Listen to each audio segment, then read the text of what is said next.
after saying that it might be necessary to expand the ban on bringing portable electronic devices on board in carry-on bags, that you might need to expand it possibly to all incoming flights to the U.S. from overseas. You said at the end of June airlines would not be subject to that ban if they stepped up their security for flights into the U.S. So how did you arrive at what is obviously a compromise between the security you might have wanted and what the airlines said they would accept or the traveling public would accept? No compromise at all. At all. Come on now. No. I'll start by saying the threat that we saw right after I took over, I was briefed on. And you have to understand, people should understand, that there are people who work very hard, long and hard, to knock down an airplane in flight. Ideally, they'd like to knock down a U.S. airplane in flight on the way to the United States. That's the Stanley Cup World Series, if you will, of what they've luckily gone in other directions over the years because of the respect that they have for the TSA and the other things that we do at our airports, final points of departure. But anyways, very, very sophisticated. And this particular one, it was not only sophisticated, but it was real. And it was targeted at certain airports.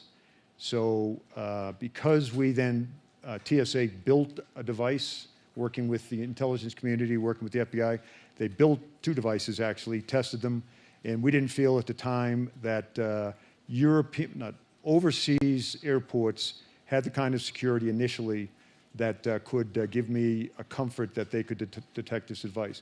By the way, and having been around explosions all my life, the device, as it was described to me, had an amount of explosive on it that I just did not believe could destroy an airplane in flight. When you say device, you're talking about explosives on a laptop computer? Or other large type electronic devices.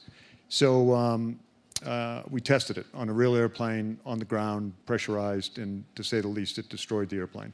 So anyways, we put on the 21st of March, we put some at 10 different airports. By the way, all of those airports, as of about an hour ago, are off the list. So what we did after I put the protocol in place that we would not have large devices in the passenger compartment, and worked very closely with the airlines and airline advocacy groups, my counterparts overseas, to include in the Middle East, explaining what was going on. Of course, I can't tell them too much about the intelligence, where it came from.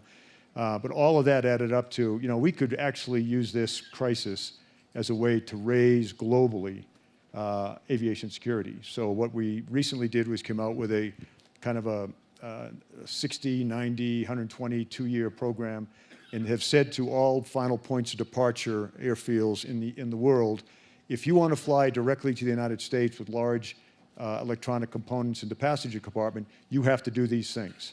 So in my view, globally, at least at those final points of departure airfields that come to the United States, globally we are raising aviation security as opposed to just going after one single threat.